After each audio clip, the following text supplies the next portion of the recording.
Picture this. A room that smells of damp stone and hot iron, where the fire in the grate burns low, as if it too is holding its breath. The walls do not echo with celebration. There is no chorus of voices, no triumphant ringing of bells, only the muffled shuffle of shoes on rush-covered floors and the wet rustle of linens being changed. You have just been born. The air around you is not warm. The midwife's hands are careful, almost afraid, as she lifts you into the light. She leans close, her breath catching in her throat, watching for something. Anything.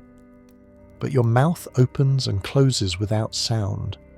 Another woman, older, peers over her shoulder. Still, she whispers, as if the word itself might seal your fate. The queen lies back against the pillows, her skin shining with sweat, the pearls in her hair half unravelled.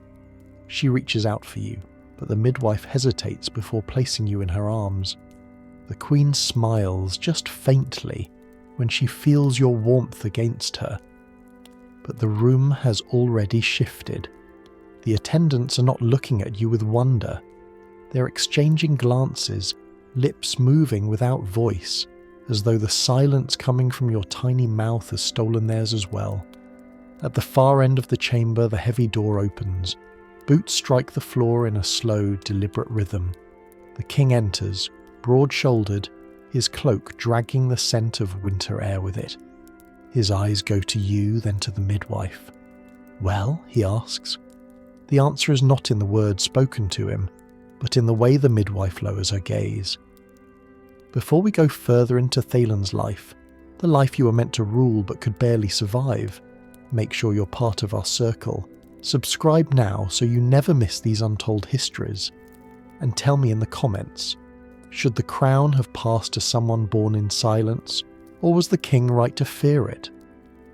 The king takes you from your mother with a kind of caution, as though your small frame might break if his grip is too firm. He studies your face. Your eyes blink up at him, black as wet ink. Your lips move again, wordless, and something hardens in his expression. He turns to the nearest servant. "Dress him. I will see him in the hall within the hour." The queen stirs, her voice soft but urgent. "He needs rest." "He needs to be seen," the king replies, not looking at her. And so the midwives swaddle you in gold-threaded linen, the fabric far heavier than your limbs can bear. They carry you down corridors lit by smoking torches, into a hall where the banners hang motionless, as though the air itself waits for your first cry. But none comes. Courtiers step forward, offering cautious bows to the tiny figure in the nurse's arms. They look from you to the king, measuring the distance between what is hoped for and what has been given. The king raises a hand. "My son," he announces, "the future of Orion." A murmur moves through the hall, more ritual than joy. You are taken back to your chamber, placed in a cradle carved from dark walnut draped in silk as soft as breath.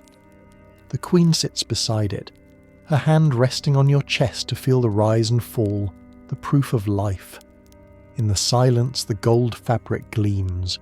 Your mouth opens once more. Still, no sound. Imagine a palace built for movement. Corridors that stretch like rivers of stone, stairs that coil upward into towers where the wind hums through the arrow slits, gardens that spill their green breath into open courtyards. This is a place made for footsteps, for the sound of young princes racing one another until their laughter bounces off the vaulted ceilings. But your world is no bigger than a room. It is narrow, with curtains drawn to keep the light from your eyes, the air still and faintly scented with the lavender sachets the queen insists on hanging from the bedposts. The floorboards under the rugs creak in only two places, the path between the bed and the chair where your nurse sits sewing. You know each sound, each rhythm by heart. They tried once, when you were small enough to be carried without effort, to teach you to walk. Thick wool slippers on your feet, your small fingers gripping the hands of two attendants. You remember the pull in your legs, the way your knees refuse to lock, Your steps folded in on themselves like paper, and you sank to the ground before the third attempt. After that, the king ordered the lesson stopped. It was Lady Margaret who began coming to your chamber after that. She never spoke of pity, never widened her eyes as though to measure your weakness. She sat close, telling you the things she'd seen in the court that day, the cut of a new robe on the Chancellor, the way the rain made the marble in the Great Hall look like bone. When she spoke to you, she did not slow her voice as others did, as if silence in your mouth meant dullness in your mind. The palace was not quiet. It simply did not belong to you. On feast days, you could hear the bells from the high tower, their sound trembling through the stones beneath your bed. When the wind shifted, the scent of roasted meat and honeyed bread would find you, sharp enough to make your mouth water. But the door stayed closed, and your chair faced the curtained window. One afternoon, the king himself came to your chamber. His boots left wet prints on the rug. Behind him, 2 servants carried a carved wooden frame, a device to hold your shoulders square and your chin high. "You will be seen at the midwinter court," he said, setting the frame before you. "You will stand. You will bow when called upon. They will not see weakness." The wood was cold against your back when they fitted it. It smelled of polish and something metallic, as though the joiners had hidden nails where your skin could not find them. The straps under your arms cut into the linen of your tunic. Lady Margaret's hands lingered near your wrists as if to steady you, though she did not meet the king's gaze.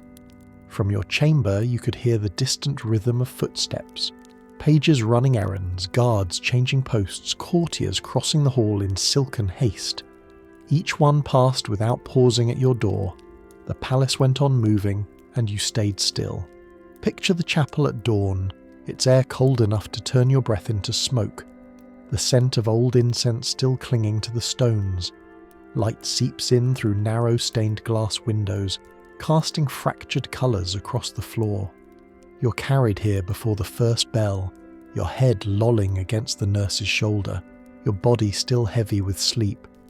The archcleric is waiting, Balthus tall as the candelabrum beside him, with eyes the colour of slate and a mouth that never seems to bend. His robe sweeps the floor when he turns, the hem frayed from years of walking this same path between altar and penitent. He does not greet you, he addresses the attendants instead. Place him in the frame.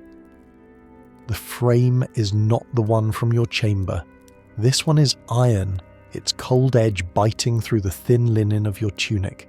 Straps cross your chest, pull your shoulders back, force your chin upward until your neck aches. Your feet rest on a block so your knees will not bend. The first time you cried out, now you only watch the dust dancing in the beam of light above the altar. Balthus steps closer. He smells faintly of myrrh and candle wax. "You will answer today," he says. His voice is deep but not warm. He presses 2 fingers against your throat just below your jaw. Breathe, then speak. You try. The breath comes shallow and uneven. Your lips move. No sound follows. The archcleric sighs as though you're a stubborn page who will not learn his letters. His hand comes down flat across the frame, the metal ringing softly under the blow. Again. From behind the lattice screen near the rear of the chapel, unseen by most, the Queen watches. Her veil hides her expression, but her fingers grip the carved wood so tightly the tips whiten. She does not step forward. She does not speak. Balthus begins the ritual. He chants the old prayers, the ones that have been spoken over kings for generations, his voice rising and falling like the tide. Between each verse, he demands your response, a single word, an oath, a blessing. You give him silence. A servant approaches with a narrow rod, polished smooth. Balthus takes it and touches it lightly to your back, adjusting your posture until you stand as straight as the marble saints in the alcoves. Each correction sends a thin shiver of pain through your muscles. When you sway, he steadies you with a hand at the crown of your head. Not gentle, never gentle. The ritual lasts until the first bell of the day echoes through the palace. When the straps are loosened, your arms fall uselessly to your sides. You're carried back to your chamber, your head resting once more against the nurse's shoulder. By the third session, you have learned the secret. Stillness is armour.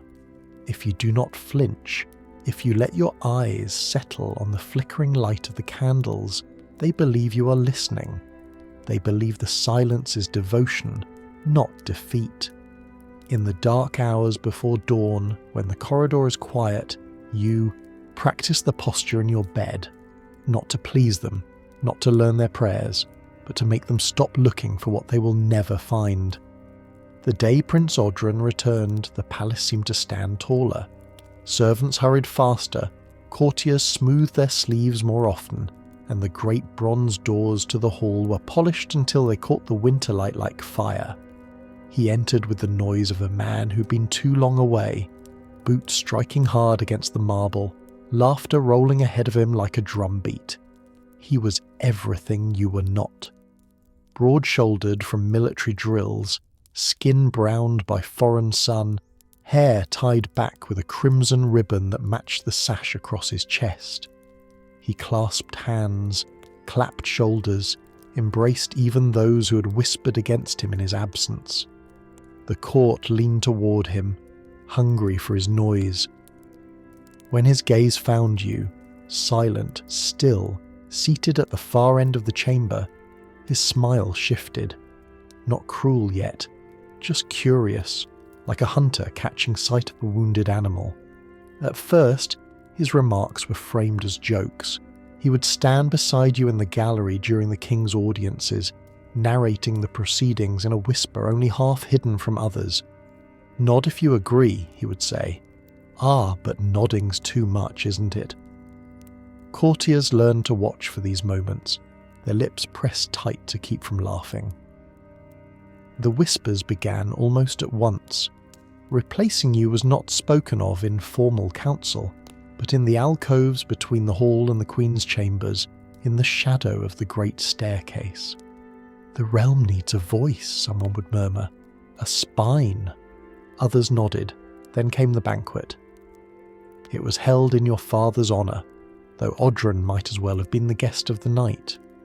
The long tables groaned under platters of roasted pheasant, candied fruits, and jugs of spiced wine. Gold plates reflected the light of 100 tapers. You were placed 2 seats from the king, high enough to be seen, close enough to be observed.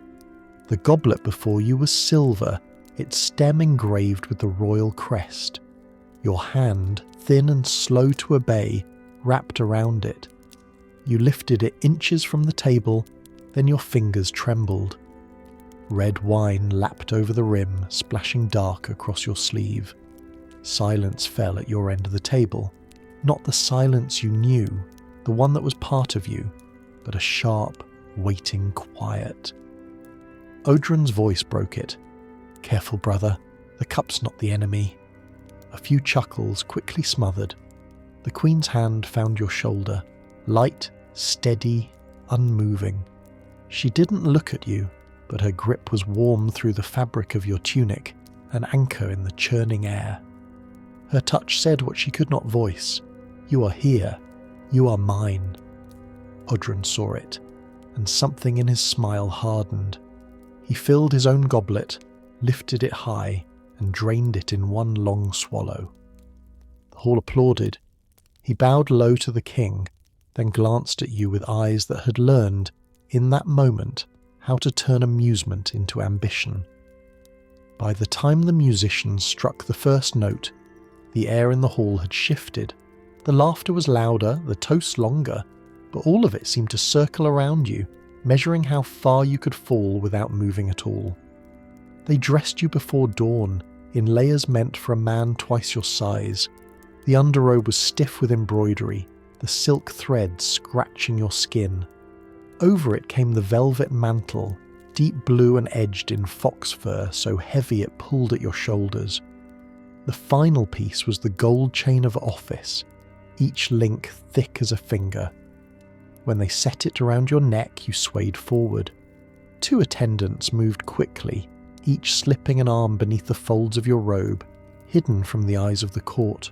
Their hands held you upright, the weight of your body disguised as dignity. The great hall was already crowded when you entered. Torchlight flickered against the high stone walls, casting restless shadows over the painted saints above the dais. The murmur of voices dropped to a hush as you were led to the throne's foot.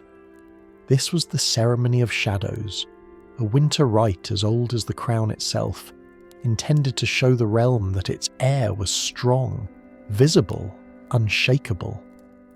But the court had not gathered to see strength today. They had come to see whether you could stand at all. The king sat high above, his robe spilling over the carved arms of the throne. Beside him, the queen kept her gaze fixed on the space just above your head, as though to meet your eyes would betray you. And then Uldren stepped forward. He wore the crimson and gold of his military post, the colours vivid against the muted hall. When he knelt, it was with a flourish, one knee striking the marble with an audible crack, head bowed so low his forehead nearly touched the floor. The room seemed to lean toward him, the gesture exaggerated enough to make your stillness look like refusal. You felt the attendants shift behind you, their grip tightening to keep you from collapsing under the weight of the mantle. The herald's voice rang out, reciting the oath of loyalty all heirs were meant to take. Your lips moved with the words, soundless. The silence was heavier than the chain around your neck. Near the rear of the hall, a court painter worked quickly, his brush moving in small, deliberate strokes. Another sketched in charcoal beside him, capturing the scene for the official record. You could feel their eyes flick between you and Uldren, the vibrant soldier and the silent figure in blue. Later, when the images were unveiled, the contrast would be sharper still. Uldren's likeness, clear and commanding, every detail of his posture preserved. Yours blurred, as if the air around you had swallowed the lines before the paint could dry. The hall erupted in applause when the king rose, lifting his hand to declare the rite complete. The attendants withdrew just enough for you to bow, the motion slow, controlled, deliberate, though only you knew how close you were to falling. When you were led away, the queen's gaze followed you until the door closed. She did not move, but her fingers curled tight in her lap, the knuckles white against the silk of her gown. The applause still echoed behind you, but in the corridor beyond there was only the sound of your own breath, shallow and strained, and the knowledge that the erasure had already begun. They told you it was for your health. The healers spoke in soft, practiced voices, explaining that the cold draughts of the main chambers were unfit for one so delicate. The king nodded gravely, as though this exile were an act of mercy. The truth came with the first step into the new room. It was smaller than your old chamber, the ceiling low enough for the lamplight to press down on you. The walls were thick, swallowing sound before it could reach the corridor. There was no window, only a narrow slit in the far wall, just wide enough for air to find you in slow, stale breaths. Light rarely did. The bed was narrow, the sheets plain. A single chair faced the door, its wooden arms polished by use. This was not a place for living, it was a place for keeping. The Queen's visits were cut to one each week. Even then, a guard stood within sight, his hand resting on the pommel of his sword as though your silence could suddenly turn dangerous. She would sit beside you, her voice low, speaking of the world beyond the slit of air. How the snow had turned the gardens into fields of glass. How the swans on the lake had vanished for the winter. She never mentioned the court. Lady Margaret came more often, though not in any official capacity.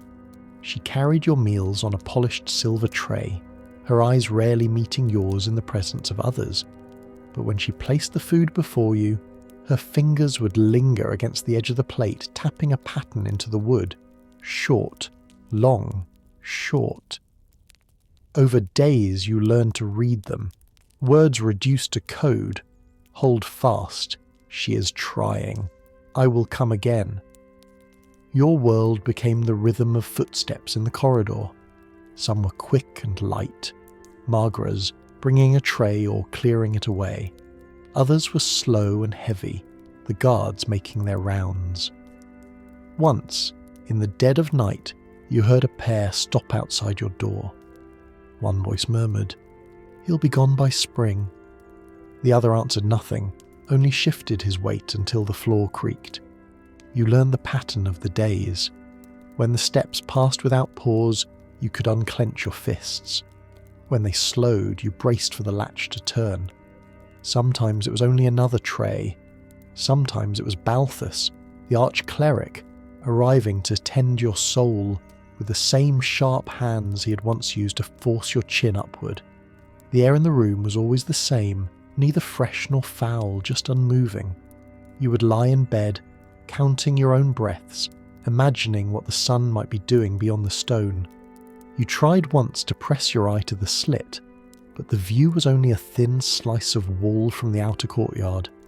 One evening, Margra brought a covered dish, and lingered longer than usual.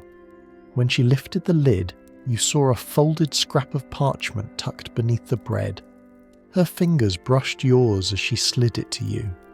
That night, under the thin blanket, you opened it. 3 words in the Queen's hand. I remember you. Outside, the corridor was silent. Inside, the air seemed to move at last. Winter came early that year, sealing the palace in frost.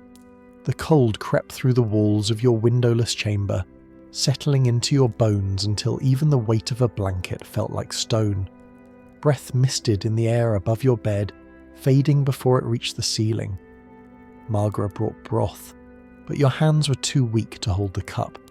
She fed you in silence, the steam clouding her eyes. The Queen's visits grew shorter. She arrived swathed in black furs, her voice soft but urgent, as though speaking too loudly might draw attention to her presence. I have asked for more firewood, she said once, smoothing the blanket over you. You did not tell her it made no difference. The cold was already inside you. One morning you woke to find the air different, thinner, stiller. Every breath scraped the back of your throat. The ceiling seemed farther away. When Margra came, she did not set down a tray. She simply sat, her hands clasped in her lap, watching you as though memorizing the shape of your face. You slept again. When you woke, the Queen was there. No attendants, no guards, only her. Her veil was lowered, her eyes fixed on yours. She took your hand, her fingers cold but steady. Rest, she said. I will stay.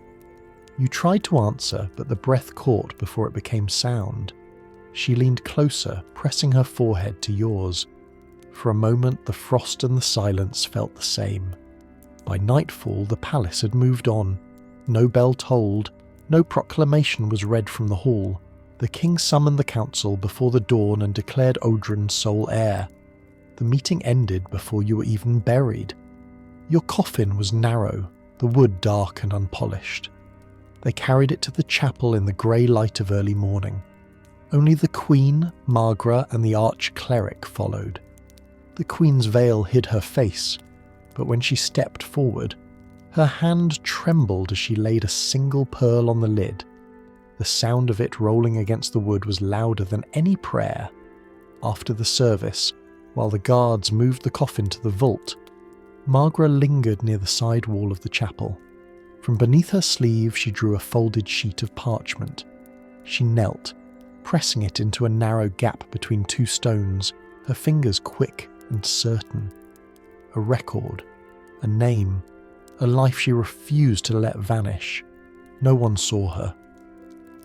Days later, the hall was dressed for court again.